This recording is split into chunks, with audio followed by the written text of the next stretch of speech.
Head Coach Todd Yeagley, I'll let him make an opening statement. Yeah, the students in the town came out tonight, and that was really fun. I mean, the Elite Eights are special games here for all of you guys that have covered those games. There's nothing like it, and the night felt like it. You know, it wasn't as packed as it was in 17-18, but man, you could feel the energy of the crowd fueling our team, and it was great. So I want to thank the fans, and I'm just really proud of this team. I mean, I thought from the execution of what we went out to do, and we talk a lot about our great defense sets up good attacks, but I can tell you, I thought our attacking movement and our play in the final third was really good.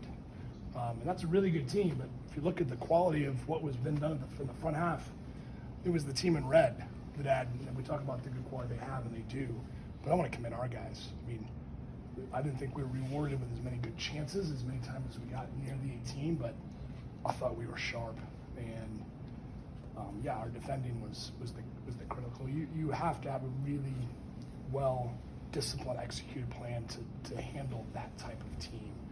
It makes the field massive in their interchanges, their rotations.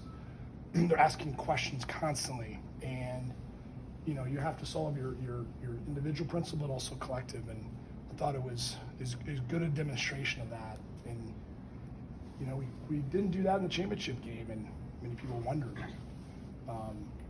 We didn't have the personnel in that particular game to do that. So we had to set up to be best effective, and we were pretty darn close. So that's the way I want to win it, and we did it tonight. This round has given you so much trouble in the past. You're only 4-6 in it. The last 5 you've lost on late goals and in overtime. This time you finally cleared it. It's only the 3rd time you've scored first in this round in your tenure. So how helpful was that, and how great was it to clear all this round after so much trouble with heartbreakers in the past? Good news is we're there a lot. But you keep bringing up that record. We gotta get that better. Thanks, Aaron. Thanks. It was a positive night. Yeah, I mean, these are good teams. I mean, it's hard. And talk about the heartbreak of some of those games, right? Some of the overtime, I mean, I can go through them. Yeah, they're tough. So really tight games. So I thought a lot of those games that we lost this round, and to your question, I thought we actually played really well. And, you know, we just couldn't make a play, and the other team did. But tonight we made a play, and we created enough other good chances to get a second. And that was really that second half of like how long we could continue with what we were doing.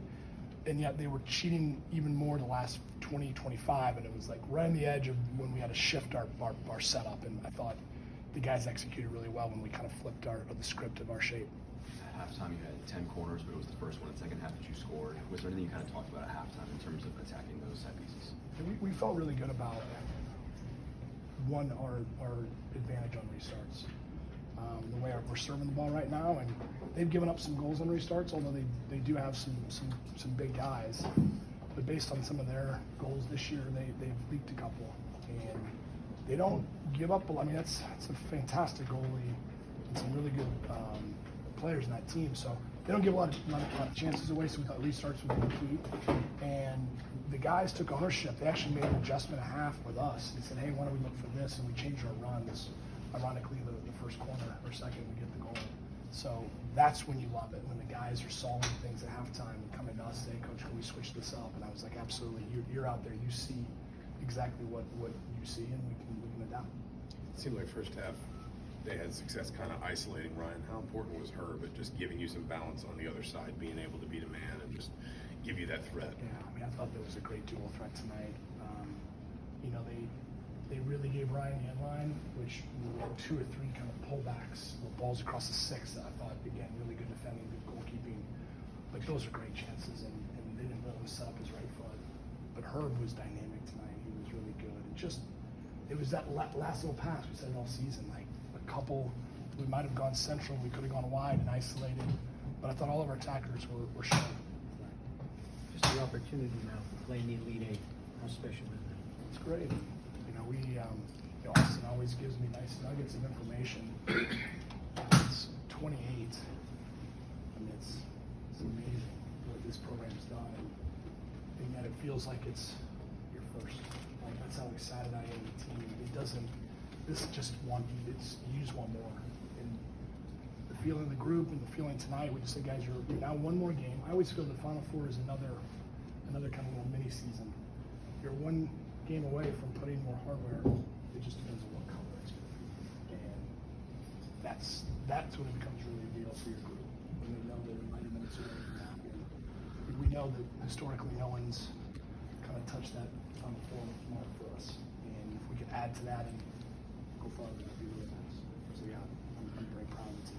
To ask this a different way, I've kind of you talked about this before, but to reiterate, you only went one time in 7 years past this round in your first years here. This is now your fourth time in 6 years clearing the round. So as much as it's kind of been trouble, it's been less trouble lately. What do you think has been different with the program, and how much does the draw matter? Like this year, you got a break getting the home game. Last year, it was you had to go on the road with a brutal bracket. How much does the draw matter in terms of how far you advance, and how much is it the improvement the second half of your tenure compared to the first few the years? draws are big. I mean, remember my first 2 years here, the team we lost to in the Sweet 16 both won it that year.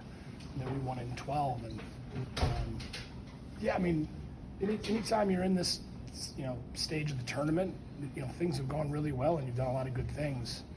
So I don't always look at it purely historically on where we've been or what I've done. I'm just looking at the body of work this program's done, and it's just remarkable. I mean, to think about, I think Kentucky lost tonight, is that right? Yes. I mean, what a really great team they have this year, and yet they won't have a College Cup to show for what group they have. And it just shows you can have one of your better teams. It's one of Kentucky's best teams I've ever seen, and they're not past this round. And here we are, a game away from another College Cup. So I'm just looking historically. It's amazing what this program's done. Brett kind of embracing him after the match with the goal today. Kind of comparing that to the last time he played Marshall, having the defeat obviously in the College Cup. What have you seen from him, I guess, in terms of his growth in those 2 seasons since then? I mean, those guys that played in that game and ours, I thought, I look at the improvements some of our guys made from that game in 21 to now, and they're better too, but our growth, look at Ryan Wittenbrink, what type of player he is today than he was that game, that season. Although he was massive for us that year to get us to that point. And then you could go with Herb, with Malone. We had some guys played big minutes. BB playing left back with Spencer taking the that was the first time he's ever played left back. And now he looks like he's been doing it for a while. And those three up top, they're as good as anyone. 17, 33, and 7 are a handful. And we made those, our back line and Joey and Muni solving their 10 in the midfield was just really a fantastic display of defending, spacing, decisions, and principles. It was fantastic. Pretty sure that Tommy has started all the Big Ten tournament, and that game against SLU, you wait 25 minutes to put him on tonight. What is sort of the strategy with that? Bringing Tommy in? Tonight, yeah. Yeah, I mean, I feel like Maloon was physically, we could maybe play into him. And because their outside backs do roll up, you saw a lot of action where Herb was working off that high-low ball, we call it.